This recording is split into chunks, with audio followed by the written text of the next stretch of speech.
श्री विक्रमादित्य सिंह जी, हमारे इस क्षेत्र के विधायक भुवनेश्वर गौड़ जी, हमारे राम सिंह मियाँ जी जो APMC के चेयरमैन हैं, हमारे शेष राम आजाद जी जो अध्यक्ष है, हरिचंद जी जो पूर्व में अध्यक्ष हैं, सभी सम्मानित अतिथिगण, पत्रकार बंधुओं, सबसे पहले तो आप सबको नव वर्ष की बहुत बहुत शुभकामनाएं। पिछले वर्ष आपदा ने हिमाचल में भारी तबाही मचाई और इतिहास की सबसे बड़ी त्रासदी को हमने झेला। मुझे खुशी है और मैं धन्यवाद करना चाहता हूं हिमाचल की जनता का, हिमाचल के सभी कर्मचारियों का, अधिकारियों का।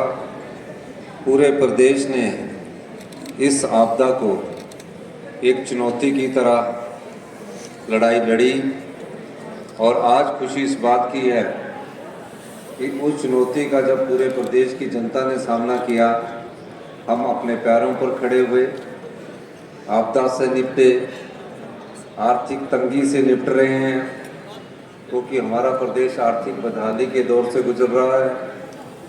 और आपदा से निपटने के बाद आपदा प्रभावित जो परिवार थे, उन परिवारों को भी हमने 7 लाख रुपया प्रति परिवार के हिसाब से राहत पहुंचाई। उन परिवारों को मदद करने के लिए हमने कानून बदल दिया। केंद्र सरकार और राज्य सरकार के जो नियम थे उसके हिसाब से 1.5 लाख रुपया ही मकान बनाने के लिए मिलता था। आंशिक रूप से जो मकान टूट जाता था उसको 5,000 रुपया मिलता था। हमने कानून बदलकर 1.5 लाख से बढ़ाकर 7 लाख रुपया करवाया और 6500 से बढ़वाकर उसको 1 लाख करवाया। उसके बाद पर्यटन को पटड़ी पर लाने की बात थी और हमारा पर्यटन पूरी तरह चरमरा गया था। जब कुल्लू में आपदा आई, मैं तो खुद 3 दिन यहाँ बैठा और आप जानते हैं कि कितनी स्पीड अप हमने काम किया। बिजली जो मनाली और कुल्लू में कट गई थी, 48 घंटे के भीतर हमने उसको सुचारू रूप से चलाया। पानी की योजनाएं जो बह गई थी, टेम्परेरी हमने उसको जोड़ा और जो 75,000 टूरिस्ट कुल्लू जिला में फंस गए थे उनको भी बाहर निकाला। 15,000 के करीब गाड़ियों को भी बाहर निकाला। ये सरकार की दूरदर्शिता ही दर्शाती है कि हमने अधिक तेज गति से कार्य किया और आज आप देख रहे हैं जो हमने हमारी सरकार ने कार्य किया उसके फलस्वरूप आज टूरिस्ट बहुत अधिक संख्या में आना शुरू हुआ। लेकिन इसके साथ ही कुछ नेगेटिव न्यूज़ प्रसारित कर दी कि ट्रैफिक जाम हो गया, बहुत जगह हो गया। मनाली तक कोई ट्रैफिक जाम नहीं था, सिर्फ अटल टनल के समय थोड़ा बहुत ट्रैफिक जाम होता है जो कि समय के अनुसार निकल जाता है। फिर भी शिमला है, मनाली है, कुल्लू है, धर्मशाला है, सब जगह टूरिस्ट बहुत अधिक संख्या में आए। ये इस चीज़ को दर्शाता है कि वहाँ जो सरकार है वो कार्य करती है। उन पर्यटकों का विश्वास भी सरकार के प्रति बढ़ा और इसलिए टूरिस्ट इस पिछले वर्ष हमारे जो बरसात के बाद जो कम आना शुरू हुए थे, फिर से उन्होंने प्रदेश का रुख किया है। इसके लिए मैं हिमाचल के लोगों का फिर से एक बार धन्यवाद करना चाहता हूँ। आज हमने एक उद्घाटन किया सब्जी मंडी का। ये भी सब्जी मंडी जो थी ये भी बाढ़ के बह गई थी, यहाँ भी फंसे हुए थे, श्रमिक फंसे हुए थे, हमने उनको भी निकाला। और आलू ग्राउंड वाला था वो सब्जी मंडी में जो फंसे हुए थे। लेकिन हमारी सरकार की प्राथमिकता है कि हिमाचल आत्मनिर्भर बने।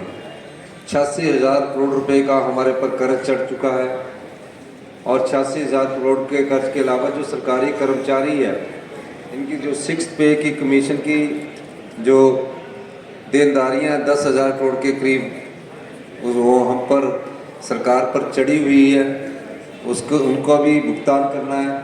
इस दृष्टि से हमने कई नियम परिवर्तन किए हैं, कई कानून बदले हैं और मुझे लगता है कि आने वाले 4 सालों में हिमाचल प्रदेश 2027 तक आत्मनिर्भर बनेगा।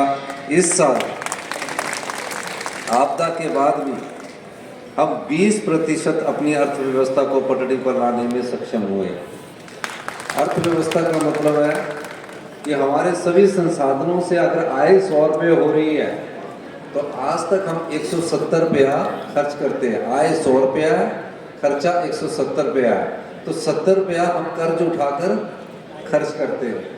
और अगर हम कर्ज पर कर्ज उठाते रहेंगे तो युवा पीढ़ी जो भविष्य की है वो कैसे अपने पाँव पर खड़ी होगी। हमने उन परिस्थितियों को बदला और हमारा ये ध्येय है कि 2027 तक व्यवस्था पटरी पर आए और अगले 5 साल, अगले 10 साल में हिमाचल प्रदेश हिंदुस्तान का सबसे समृद्धशाली और अमीर राज्य बने। इस दृष्टि से हमारी सरकार काम कर रही है। आज ही हमने पिछले साल हमने इसी दिन अनाथ बच्चों के लिए एक योजना लाई थी। आज हमने एक दूसरी योजना लाई है। जो दिव्यांग है, हैंडीकैप्ड है, उनके लिए कोई एक अच्छा शिक्षा संस्थान नहीं है।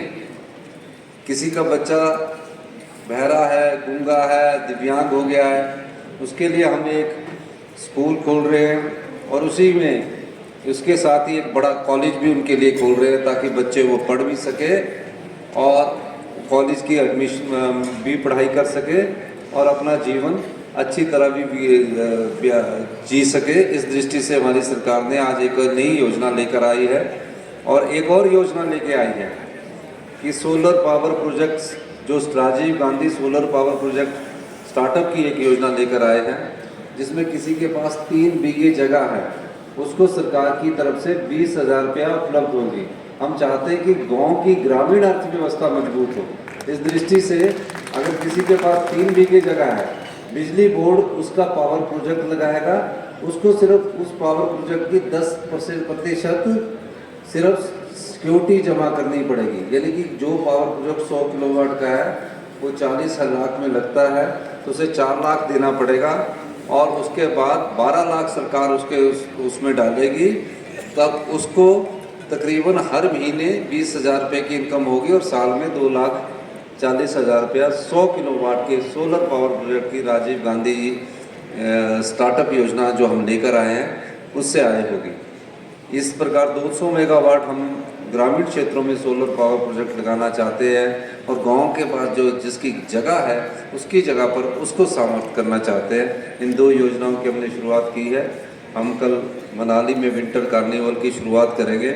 आशा है कि देश विदेश के पर्यटकों का हमें अतिथि की तरह सम्मान करना है, सब प्रकार से उनको आदर देना है, तभी हमारा उनके प्रति हिमाचल आने का उनका रुझान और ज़्यादा बढ़ेगा और हमारी अर्थव्यवस्था और मजबूत होगी। इन्हीं शब्दों के साथ मैं आपका इस सब्जी मंडी के शुभारंभ पर बहुत बहुत धन्यवाद करता हूँ। जय हिंद, जय भारत।